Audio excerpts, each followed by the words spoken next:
Olá, eu sou Andréia Pinto e nessa série de aulas eu estou te ensinando como se tornar uma autoridade produzindo pães autorais do zero. E se você caiu de paraquedas nessa terceira aula, eu recomendo que você assista a primeira e a segunda para que a gente dê continuidade ao conteúdo, porque a Semana do Pão Autoral é uma sequência de aulas e conteúdos. Agora, se você já assistiu a aula 1 e a aula 2, segue comigo. E neste vídeo aqui eu vou te dar uma amostra mostrando na prática como produzir um pão autoral do zero. Na aula 1 eu expliquei o porquê a produção de pães autorais é uma oportunidade para se tornar uma autoridade na panificação. E na aula 2 eu mostrei os pilares para que você desenvolva técnicas e assim produza seus pães autorais.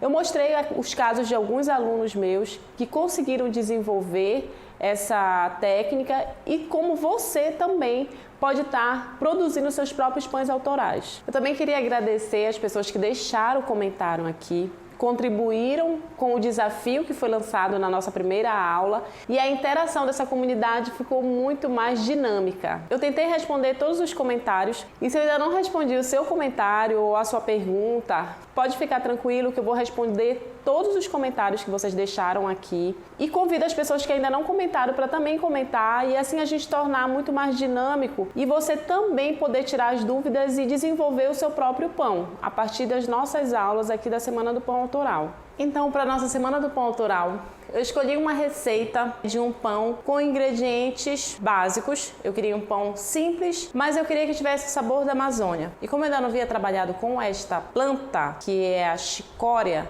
eu resolvi fazer um pão crocante de chicória. E aí eu vou falar para vocês mais ou menos como eu pensei para chegar neste ingrediente e por que eu decidi fazer este pão crocante. Então, quando eu penso em chicória, eu penso em pratos salgados. Eu penso em peixe, eu penso em carne, eu penso em vários alimentos, mas com essa pegada, com este sabor salgado. Então, eu não consegui pensar na chicória sem pensar em um pão crocante. E quando eu pensei nela, também eu pensei, poxa, um pão com sabor de chicória, que de repente também lembrasse aquele pão de alho que a gente consome quando vai para um churrasco ou como entrada de alguma refeição. Então a minha proposta inicial para este pão é que ele fique com este sabor de chicória e que possa ser um acompanhamento ou que possa ser uma entrada e que tenha essa característica de pão crocante. Então, por que eu escolhi ingredientes básicos? Porque eu queria também que fosse algo que você aí alcançasse e que você também pudesse reproduzir uma receita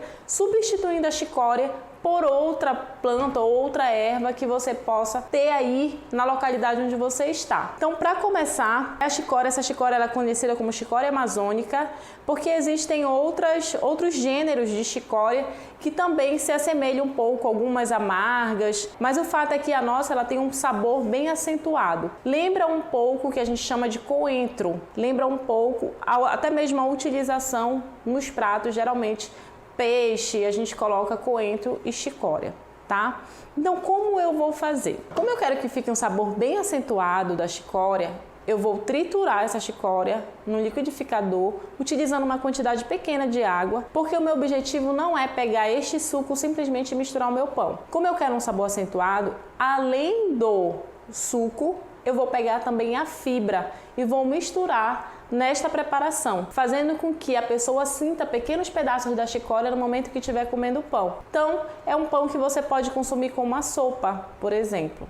Então, eu chamo você para vir comigo, a gente se concentrar e assim você conseguir acompanhar o raciocínio e conseguir posteriormente reproduzir também as suas receitas nesse entendimento do que é a escolha da textura do seu pão. Então, assim como a escolha deste pão, com este ingrediente, pensando em textura, pensando em combinação de textura e sabor, outros pães também me levaram a analisar primeiro o meu objetivo. Então, meu objetivo aqui era crocância e sabor, para um pão que pudesse acompanhar alguma preparação. Eu fiz o pão de abricó, que o meu objetivo era cor.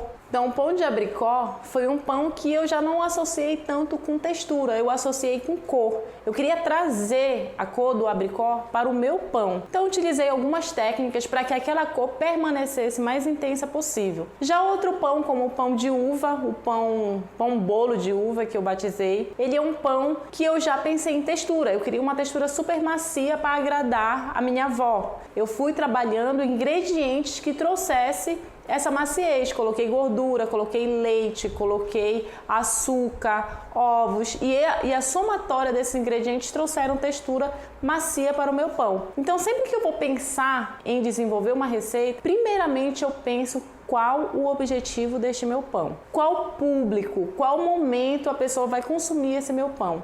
Então, percebam que o desenvolvimento de uma receita, ela vai muito além de pôr simplesmente a mão na massa. Ela vai, antes de tudo, um planejamento daquela ideia, daquele objetivo que você tem em relação aos seus pães que você quer desenvolver. Às vezes acontece até mesmo, gente, de eu estar na minha casa e pensar, poxa, eu vou fazer um pão. E aí eu vou ver no meu armário, eu vou ver na minha geladeira os ingredientes que eu tenho e a partir daquele momento em que eu vejo aquele ingrediente, eu tenho uma ideia. Poxa, eu vou fazer um pão para um lanche, ou eu vou fazer um pão para um café da manhã, ou para agradar uma pessoa, para presentear uma pessoa. E não é só o ingrediente, é para quem vai ser, para que vai ser e para que momento vai ser aquele pão. Entenderam? Então, o primeiro pilar, ele está relacionado a textura. E aí eu vou além e falo também que essa textura, na verdade, esse primeiro contato que você tem mentalmente com o seu pão é pensando na estética dele, que envolve textura e também cor. Porque às vezes a gente quer trabalhar uma cor diferente em um pão. A gente quer trazer, além dessa textura, algo que encante o olhar daquela pessoa. E agora a nossa próxima etapa é a pesagem. Meus ingredientes já estão todos pesados, mas eu chamo a atenção de vocês em relação a esta etapa fundamental para que o seu pão tenha um resultado satisfatório. A partir do momento que você não pesa seus ingredientes, e eu falo por experiência própria, além de já ter cometido esse erro e também assistir algumas pessoas, às vezes alguns alunos, que negligenciam essa etapa achando que podem pular ou podem não dar importância devida, chegar num processo, num resultado totalmente desastroso. Então a pesagem dos ingredientes, ela tem que ser criteriosamente obedecida. Você fazer uma proporção. A proporção que eu falo é quanto de farinha para água, para óleo, para sal. Essas proporções, elas têm que estar em quantidades devidas e assim você tem um resultado adequado para aquela produção. Um exemplo de erro de pesagem, às vezes, é a própria calibração da balança. Então a pessoa não se atenta às unidades que aquela balança está e aí ela pesa de forma errada. Quando vai fazer o pão, o pão não deu certo, o pão não cresceu, ou o pão passou por uma situação, foi o que aconteceu com um aluno meu. Ele não se atentou em relação a unidade da balança, acabou pesando quantidades menores de açúcar no pão dele e aí o pão não desenvolveu como dos outros colegas e acabou que o pão dele ficou realmente um pão de volume menor, de um sabor não tão doce como os outros e perdeu um pouco da qualidade, acabou ficando com uma qualidade inferior. Então, se você já faz uma pesagem ideal dos seus ingredientes, uma pesagem correta, você já elimina uma possibilidade de erro, você já inicia o seu processo de forma correta. Então, a partir de hoje, se você quer fazer pães de forma mais correta, você passa numa loja, compra sua balança, uma balança com uma precisão adequada para pesagens de 1 grama até meia grama, é o ideal, e assim você conseguir desenvolver melhor as suas receitas e ter mais segurança no momento em que você fizer as proporções dos seus ingredientes para o desenvolvimento de novas receitas, por exemplo. Então, diante da pesagem dos ingredientes, falando de toda essa importância, nós vamos para a próxima etapa, que é a mistura dos ingredientes. Eu vou pôr aí na tela a quantidade de cada ingrediente para que você possa fazer as suas anotações e assim reproduzir seus próprios pães.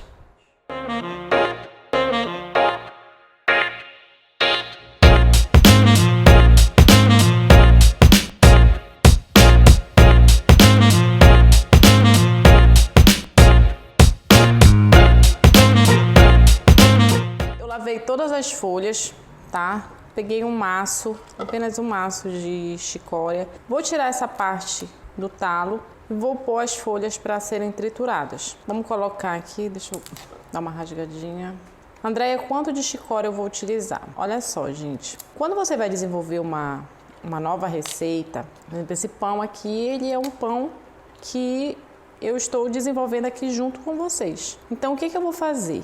Eu preferi colocar um maço para meio quilo de farinha. Então, o que acontece? Eu vou colocar essa chicória no final do desenvolvimento do meu glúten. Vou utilizar a parte líquida, mas o farelo, eu vou deixar para colocar no final. E aí eu vou observando, vou colocando e vou observando. Porque não adianta a gente trabalhar, porque assim, você pode aí na sua região trabalhar com um ingrediente seco, por exemplo. Eu vou colocar uma erva aqui na minha região que já está desidratada. Então a proporção vai ser diferente, isso vai muito do gosto. Eu quero um sabor intenso e eu vou colocar a fibra. Mas de repente você pode não querer um sabor tão intenso e colocar só a parte líquida. Nós vamos triturar com uma quantidade pequena de água. Então eu vou colocar uma quantidade suficiente apenas para bater. Ó, chegou a nem cobrir, eu vou tentar aqui ver se tritura tudo com mais facilidade.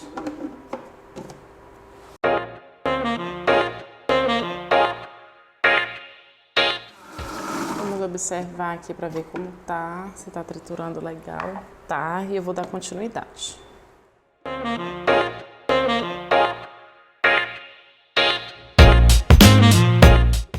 Então, olhem lá como ficou.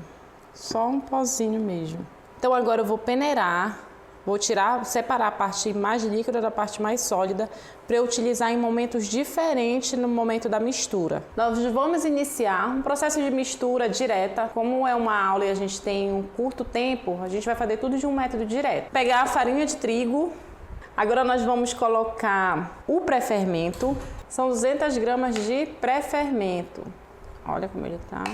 E como eu tenho uma quantidade pequena de azeite, eu vou colocar também agora nesse início, já para ajudar no processo de hidratação. Se a quantidade fosse muito grande, a gente deixaria para colocar na metade da mistura para o final. E nós vamos colocar também nesse início, para ajudar na hidratação, o suco de chicória, o concentrado. Eu vou adicionar todo, porque a farinha ela recebe. Essa farinha que eu estou utilizando é a farinha Mirella orgânica. Então a gente pode ter uma segurança aí de mais ou menos 60% de hidratação sem problema nenhum. Eu vou só fazer uma mistura aqui manual. Só para interagir mais os ingredientes. Gente, eu vou fazer uma prévia hidratação porque, primeiro, para eu ter uma certeza maior, eu gosto de hidratar para depois ir colocando a água, se precisar, na macieira. Essa hidratação inicial eu acho ela muito importante porque ela te dá uma segurança, essa hidratação com a mão na massa, ela te dá uma segurança de quantidade mais correta de água. Então olha como ela tá ficando uma farofinha.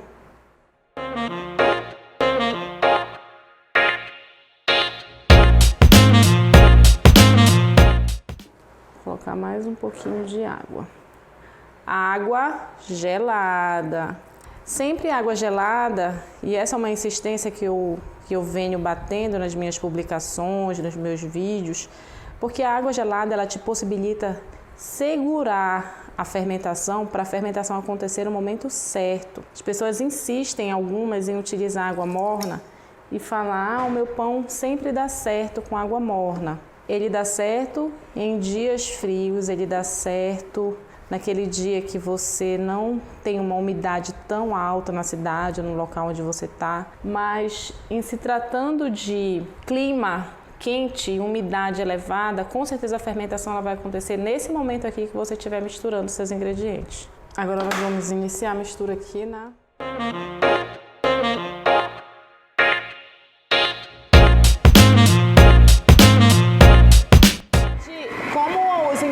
Já interagiram bem. Agora eu vou para a velocidade 2 para que eu consiga desenvolver o meu glúten, iniciar o processo de desenvolvimento do glúten.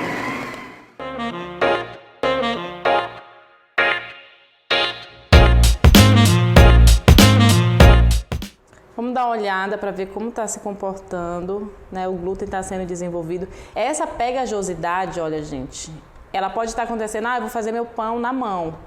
Continua salvando o teu pão, porque isso aqui vai acabando, essa pegajosidade, no momento em que você vai sovando e o glúten vai desenvolvendo.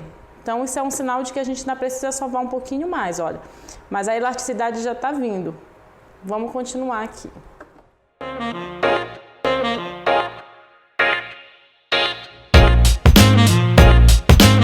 Vou colocar o sal aos poucos.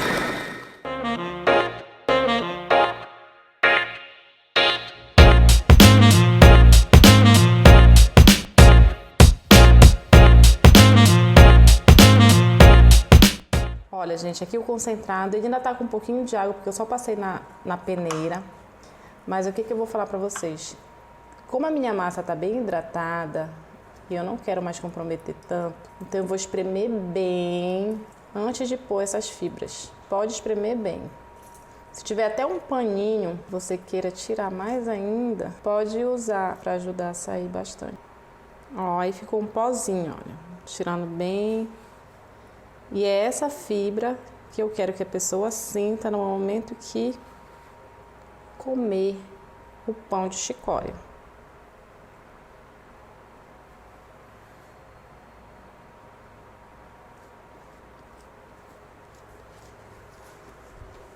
Então não precisa excesso, tá, gente? Eu quero mais.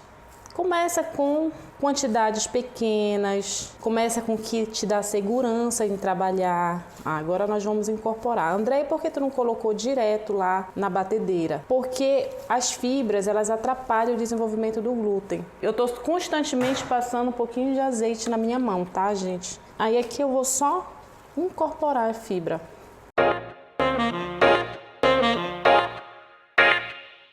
Então agora, olha, eu vou bolear a massa que tá com a fibra já. E aí eu não quero deixar ele redondinho, ó. Eu vou puxando e deixando já aqui, ó. Aí você vai fazer o formato que você desejar. Gente, foi feita a modelagem. O pão já iniciou o processo de fermentação. Eu fiz nessas duas modelagens tipo um pãozinho de forma crocante e os outros bolinhas. Quando ele já estiver fermentado, vou fazer alguns cortes para finalizar os pães e pôr para assar. Enquanto o nosso pão fermenta, vamos falar um pouquinho dessa etapa, que é uma etapa fundamental em termos de sabor e característica dos pães. Então eu percebo que dentro da fermentação existem alguns erros que eles são constantes. Eu já falei, que é a questão do uso da água morna, e aí você acelera o processo de fermentação, fazendo com que essa fermentação ocorra no momento da mistura. O outro é a quantidade de fermento que você utiliza, uma proporção de fermento para farinha de trigo. Essa proporção, eu insisto também que quanto menor a quantidade de fermento e mais lenta for a sua fermentação, melhor vai ser o seu resultado. E aí entra a questão do tempo. Quanto tempo você tem para fazer o pão? Se eu tenho pouco tempo, eu com certeza vou ter que utilizar um pouquinho a mais. Mas se eu tenho um tempo considerável, eu posso passar a trabalhar com quantidades menores de fermento. E isso é o ideal. Outro ponto importante também dentro da fermentação, e é o que eu estou utilizando aqui na produção do nosso pão, é o uso de pré-fermentos. Aquele pré-fermento que eu utilizei para fazer este pão de chicória, ele é um pré-fermento que ele está há 10 horas fermentando. Então isso vai dar uma atividade muito maior ao pão. Às vezes nem exigindo que você coloque mais fermento biológico, porque aquele fermento, devido à sua ativação, ele vai ter uma alta atividade de transformação do açúcar em gás carbônico e álcool. Se você fosse utilizar fermento natural neste pão que nós acabamos de fazer, você pode simplesmente utilizar a quantidade de pré-fermento que eu utilizei para essa receita, substituindo pelo seu levain. Então eu iria refrescar esse levain e já está no ponto para ser utilizado para a receita naquele momento. Outro ponto também fundamental dentro da fermentação, que eu venho para compartilhar com vocês, é a questão do momento de assar o pão. Em que momento o meu pão está com uma fermentação devida e assim iniciar a etapa do assamento. Existem até algumas técnicas. E aí eu falo de técnicas da vovó, por exemplo, a bolinha de massa dentro de um copo com água, o momento que a bolinha sobe, é o momento em que o seu pão chegou na fermentação ideal também. Então elas acompanham o mesmo tempo de fermentação. Mas às vezes essa técnica, na verdade, da vovó pode não dar certo em alguma situação, então a gente prefere que você sinta a massa. Eu sempre insisto nesse ponto, sinta a massa. Então se você está ali com o seu pão fermentando, você vai delicadamente com o dedo e faz uma pressão, e esse pão imediatamente volta, essa massa, esse buraquinho imediatamente retorna à sua superfície, porque esse pão ainda precisa de um pouco mais de fermentação. Agora, se você faz a pressão e o buraquinho vai retornando lentamente, é porque naquele momento a sua fermentação já chegou no ponto ideal. Agora, se você faz o buraquinho, faz a pequena pressão ali na sua massa e o buraco não retorna porque realmente você se excedeu na fermentação. Então são formas de você se aproximar dessa massa, sentir e com o tempo, até de olhar, você já sabe se o seu pão está devidamente fermentado. Eu vou assar esse pão num forno doméstico, então eu não vou utilizar panela de ferro, eu vou assar ele em formas comuns mesmo. É só para mostrar para vocês como é possível fazer pães crocantes em fornos domésticos. Basta que a gente saiba que no início do assamento do pão, eu preciso ter uma quantidade de umidade na superfície do meu pão. Isso vai ajudar no assamento do pão e vai ajudar na formação de uma crosta mais fina e crocante, e não uma crosta grossa e dura. O forno nós vamos deixar numa temperatura de 180 graus e assar mais ou menos por 40 minutos, ou até que você perceba que ele está dourado superficialmente. Então agora nós vamos borrifar para que a gente tenha uma umidade e a crosta não se forme rapidamente e fique grossa, dura, né? Então essa umidade, ó,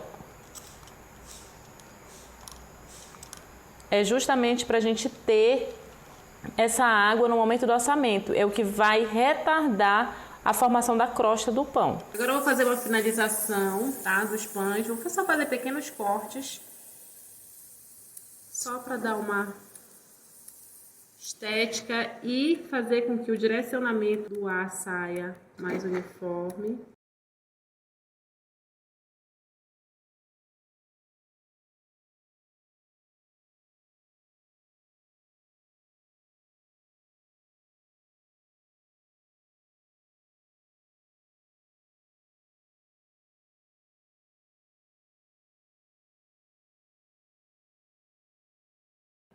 Então agora eu vou finalizar esse pão, vou fazer os cortes aqui na superfície e eu vou assar no saco culinário, tá? Porque eu quero criar de início um vapor, eu quero que a superfície desse pão fique crocante. Então eu vou só fazer aqui os cortes. Vou colocar imediatamente aqui no saco. Aqui eu peguei um aramezinho. Vou fazer um fechamento. Isso vai ficar assando durante 30 minutos com esse saco. Aqui está o pão, né? O objetivo é realçar realmente o sabor da chicória. Eu chamo este pão como pão rústico de chicória, né? É um pão que ele tem um crescimento bem discreto, ele apresenta uma aeração considerável, ele é um pão, tem uma crocância, mas sobretudo um sabor muito, mas muito acentuado do que nós queríamos, que era a chicória. Então o objetivo do pão, o objetivo do sabor foi alcançado. Esse pão, quem tiver uma panela de ferro ou então tiver um forno apropriado, que tem os momentos de vapor, com certeza você vai ter uma abertura de pestanas considerável, você vai ter alvéolos muito mais desenvolvidos. É claro que a fermentação influencia bastante. É um pão para você servir como entrada para uma janta ou acompanhar carnes ou acompanhar até mesmo peixes. E se você acha que isso aqui é para você e que você tem interesse em se tornar uma autoridade dentro da panificação, produzindo seus próprios pães autorais, eu tenho um curso online para quem quer dar um passo a mais dentro deste conteúdo.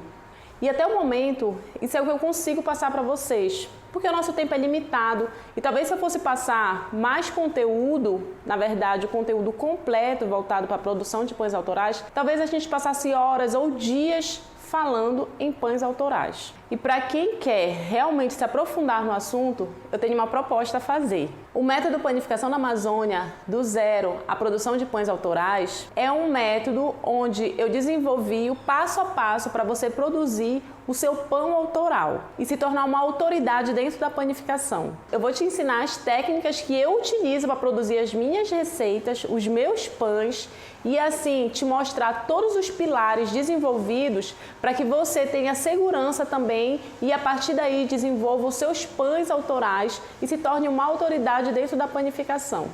E aí você pode me perguntar, Andréia, para quem é este curso? Este curso é primeiramente para todos os apaixonados pela panificação, chefes de cozinha, padeiros, pessoas que trabalham na área de panificação, quem queira abrir o seu empreendimento ou já tem empreendimento, quer se tornar uma referência dentro da sua região com produtos autorais. E como é o curso?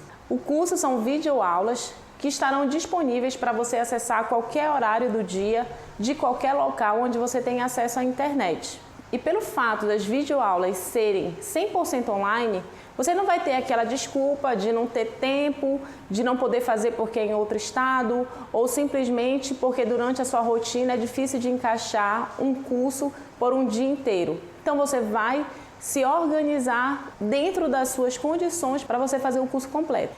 Então eu vou tentar aqui fazer um resumo de como é distribuída nossas aulas durante o curso todo. Os 5 primeiros módulos, eles são gravados. Então você já imediatamente, quando se inscreve, você já tem acesso a essas aulas. E depois nós temos 4 aulas ao vivo. Nessas 4 aulas ao vivo, você vai ter a possibilidade da gente interagir muito mais ali, apesar de que durante os gravados você também pode tirar dúvidas mandando mensagem. Mas as aulas ao vivo vão ser o momento em que nós vamos ter aquele contato em tempo real. No módulo 1 e 2, nós falaremos sobre história, ingredientes e processos. É importante a gente falar nessa parte teórica porque a partir do momento em que a gente entende todo o processo histórico, entende a utilização desses ingredientes e passa a dominar o processo, a gente tem muito mais segurança na hora de desenvolver novas receitas ou modificar receitas. Então, essa segurança vem a partir do momento em que você vai conhecendo na teoria para utilizá-lo na prática. Então esse módulo é para que você tenha segurança na hora das medidas, na hora do processo fermentativo, na hora de escolher um ingrediente que possa modificar a sua receita. Então é super importante você assistir inicialmente o módulo 1 e 2. Então você começa a trilhar um caminho dentro do que você deseja dentro da panificação, que é trabalhar com as receitas autorais e assim se destacar enquanto profissional da área, se destacar como um empreendedor, agradando o seu cliente, fazendo com que ele retorne por ter a oportunidade de consumir um produto único, ou como professor na área de panificação e se destacar dentro do conhecimento teórico também desta área. E no módulo 3, 4 e 5, você já vai ter acesso às primeiras receitas de pães autorais que eu desenvolvi para o curso. E nessas receitas você vai ver o passo a passo da criação e desenvolvimento dessas receitas, aguçando ainda mais as possibilidades também de você passar a produzir os seus pães autorais. E os pães que nós vamos ter são os seguintes: pães de rosa, bagel, grissini, donut, focaccia e brioche. São os pães. Aí pensa assim: Andréia, todos esses pães já existem, mas eu tenho certeza que a forma como vocês vão ver é totalmente diferente do que comumente a gente encontra algumas receitas. Esses módulos, na prática, eles vão te possibilitar eliminar muitos erros que talvez você ainda cometa dentro da produção dos seus pães. E os 4 módulos seguintes, que são aulas online e ao vivo, onde a gente vai ter um contato em tempo real, possibilitando você interagir e tirar mais dúvidas dentro da produção dos pães autorais. E a partir deste contato, você vem comigo produzindo também os seus pães. De forma geral, nós vamos trabalhar os seguintes tópicos. No módulo 6, nós vamos trabalhar a produção de pães autorais com textura macia. No módulo 7, pães autorais com textura crocante. No módulo 8, pães autorais com frutas. E no módulo 9, pães autorais com especiarias. E só ressaltando que durante esses últimos módulos, nós vamos analisar juntos alguns ingredientes que você pode estar utilizando na produção dos seus pães. Isso vai dar segurança para que em outro momento, na cidade que você mora, você possa associar esses ingredientes com o que tem possibilidade de você usar. Isso com certeza vai te dar muito mais segurança e possibilidade de novos pães dentro da sua produção. E além disso tudo, de todos esses módulos que eu apresentei para vocês, um outro desafio é produzir o seu fermento natural. Essa é uma das grandes dúvidas que muitas pessoas têm dentro da produção de pães. Além de todos esses módulos, vocês terão um bônus onde eu apresento o passo a passo para produzir o seu fermento natural. Então, além da gente se aprofundar dentro deste conteúdo, existe um outro bônus, que é uma consultoria em grupo. Eu não consigo fazer essa consultoria de forma individual. Eu venho recebendo alguns contatos de pessoas querendo essa consultoria, mas pelo fato de eu não ter um tempo disponível, eu acabo não conseguindo. Mas para os meus alunos, eu resolvi fazer esse bônus, que é uma consultoria em grupo. E como funciona? Nós teremos um grupo de WhatsApp, onde nós tiraremos as dúvidas dentro do grupo. Porque eu acredito o seguinte, que a dúvida de um pode ser de outro, ou que a sua dúvida pode ajudar também outras pessoas. E dessa forma a gente vai construindo muito mais conteúdo e possibilitando muito mais acertos. E toda esta possibilidade é fazer com que você consiga desenvolver seus pães. Mas isso com certeza não vai depender só de mim. E eu confesso para vocês que eu estou muito feliz em saber que muitas pessoas se interessam pela área de panificação, que na nossa aula, nessa Semana do Pão Autoral, nós tivemos mais de 1000 pessoas inscritas para fazer essa aula, mas mesmo tendo esse número considerável de pessoas inscritas, ainda assim, para este curso, eu disponibilizei apenas 25 vagas, porque não é apenas a entrega do conteúdo, mas também a consultoria. E essa consultoria vai exigir um tempo que eu vou me dedicar. Então eu não tenho como atender um grupo muito grande de pessoas. Então serão apenas 25 vagas disponíveis para esta turma. Eu espero ter ajudado vocês em quanto às dúvidas em relação ao curso. Se você tiver qualquer outra dúvida relacionada a este curso, você pode deixar seus comentários aí embaixo que a gente vai estar respondendo com certeza. E como eu sei que para um curso como este a responsabilidade é minha também, eu dou a garantia a você que se você, durante 30 dias, praticando seus pães, não conseguir desenvolver novas receitas, é só encaminhar um e-mail que nós vamos estar devolvendo 100% do seu dinheiro.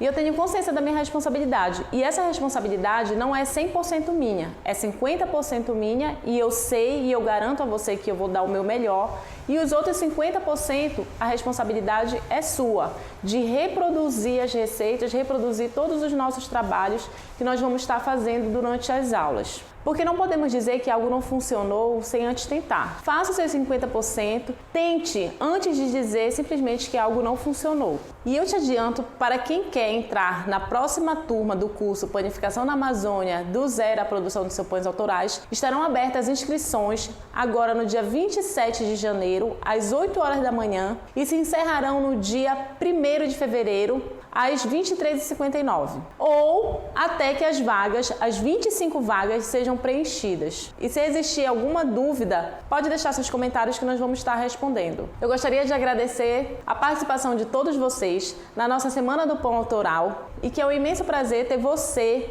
como participante desta comunidade dos apaixonados pela panificação.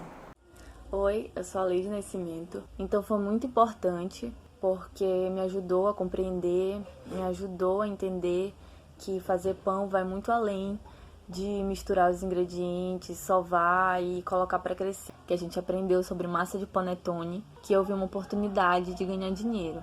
Então eu decidi que no final do ano eu ia vender panetone. E eu consegui até criar uma receita, dei uma ideia para minhas amigas de cupuaçu cristalizado com gotas de chocolate. Então eu cheguei em casa e comecei logo a colocar no papel o que eu ia fazer, os sabores e onde que eu ia comprar os ingredientes, os testes que eu ia fazer. E é gratificante porque eu recebi muitos elogios e muitos pedidos e eu tinha um tempo que eu ia trabalhar com isso, né, antes do Natal. E até o dia 24, ou seja, eu ultrapassei a minha meta e até o dia 24 eu tava lá trabalhando e fazendo massa, fazendo entrega. Então tudo isso foi maravilhoso e eu sei que eu vou guardar pro resto da minha vida.